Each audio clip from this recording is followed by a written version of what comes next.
Welcome, Warriors. I've been playing this game since it came out and have gotten pretty far along. New lore and content expanding on the Street Fighter 4 era is something to explore. Today, we're going to be talking about the Street Fighter Duel and my experience playing. So, let's get into it.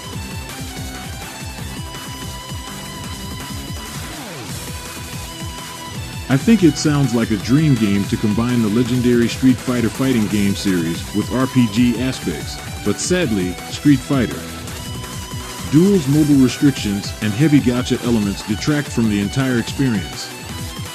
If you can persevere, you can still have some fun, but this game is limited to a certain group of ardent science fiction and role-playing fans. For those players, Street Fighter Duel was a somewhat mindless, amusing diversion while we awaited the much-anticipated June 2023 release of Street Fighter 6. The basic plot of Street Fighter Duel revolves around Shotokan martial artists Ken and Ryu going on what amounts to a road trip during the events of the Street Fighter 4 video games. They battle the forces of the new shadowy group Sin and the evil Shadaloo while traveling. Sadly, that concludes the storyline. The thinly veiled narrative only functions as a pretext for the existence of Street Fighter Duel.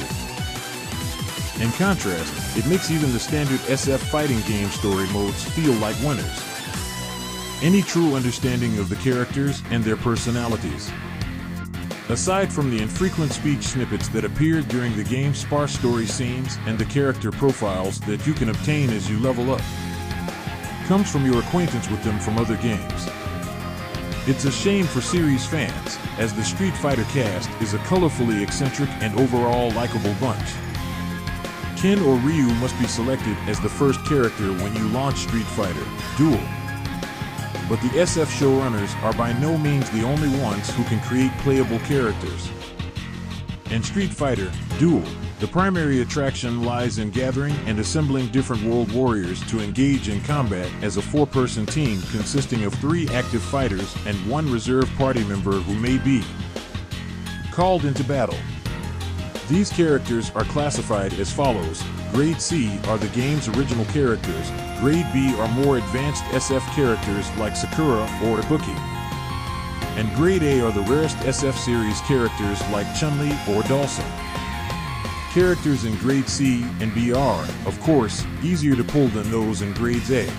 The worst thing that can happen in Street Fighter Duel isn't necessarily receiving multiples of the same character, even if that is a common consequence of pulling characters. This is due to the fact that you can combine characters of the same rank or faction and aspect connected to a certain character, like Makoto and Elena's Thunder alignment, or eliminate Grade C combatants for important resources by using a unique mode called Awaken. By doing this, 1 or 2 characters will be lost, but another will be strategically strengthened in their place.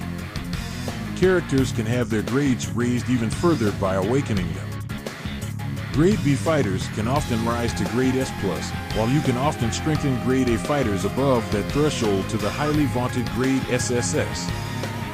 Crimson Viper was the only Grade A fighter I could consistently pull when I first started playing Street Fighter Duel. On the other hand, I managed to grab multiple Grade B fighters, including Sakura, Ibuki, and Ken. While I waited to pick stronger starting characters, I had access to an entire pool of Grade A and Grade A+ characters thanks to Awaken. I also got Yang, Decapre, and Poison by the time I finally pulled the formidable Yuri. For a long while, these 4 remained my preferred group until I eventually had the chance to use Awakening to get Sakura and Ibuki up to S+ grades. I eventually gave up my S+ Sakura to awaken Poison to SS in order to advance to even further levels. Of course, such strategies entail returning to the drawing board regarding who my party should include besides her. Awaken not only allows you to improve your characters, but it also allows you to raise their maximum level. Character stats like attack power and health increase with increasing level, thus it's imperative to level up as much as you can. Unfortunately, character advancement requires patience and limited resources, especially if you're playing the game for free. This is especially true for higher level characters. After I obtained my S Plus and SS characters, I occasionally stopped progressing the story mode in order to gather resources like breakstones, which are required at specific character levels in order to improve special skills. For instance, I started concentrating on leveling up a new character, Elena, to take Sakura's place at the group after losing her so I could make Poison stronger. These strategies also require a significant amount of time to complete. With a group that is adequately leveled, I frequently find that I can go as far as I can before hitting a wall in terms of advancement. After that, I have to wait a few days to get the tools I need to go over that obstacle, and then the whole thing has to happen again. It is noteworthy that Street Fighter Duel may be played for free, as I was able to do, although it does demand a lot of patience, particularly as you progress. In Street Fighter Duel, battles take place between your group of fighters and an opposing group or a boss character. Using the touchscreen, you can either manually control the game or let it take care of everything for you. Attacks continue normally until the right combination is entered to deal an opponent even more harm. To obtain an additional advantage in battle, you can also master strong EX moves based on different characters. I prefer Sakura's because of its healing element and Ken's because of its offensive prowess. As you advance, more assist positions will become available to you. Associated active party members receive stat benefits from these helpers. By donning different armor pieces, you may fortify your characters. You can even level up several of the more potent armor parts to boost their overall potency. Battles continue until one side is finally victorious, with a loss for your group being recorded if time runs out or your final fighter is eliminated. As you advance in Street Fighter Duel, you'll unlock a plethora of new activities in addition to the core story mode matches. You have the option to explore training grounds, where you must engage in combat and go through more challenging challenges to clear the region. You can progress through Shadaloo City's hordes of opponents or take on the Supreme Fist Tower Challenge, which is a multi-stage challenge that gets harder as you go up the levels. You can earn significant rewards by using some of your characters on bounty assignments. If you'd like, you can also engage in PvP and guild activities. Even diverse training plans might improve a person's skills or character. Not even the optional events in Street Fighter Duel, like the special Monster Hunter crossover that had place a long back, are covered by those extras. Each of these extra activities has special benefits and difficulties. Unfortunately, you'll discover that the annoying wall I discussed before might sometimes prevent you from moving on with even these extra activities. Street Fighter Duel boasts vibrant graphics and superb character sprite animation. The UI and general look of the game remind me a little bit of Persona 5, and the art direction is striking and spot-on for the Street Fighter series. I adore the character designs because I'm an SF enthusiast. Additionally, the soundtrack generally works well with Street Fighter.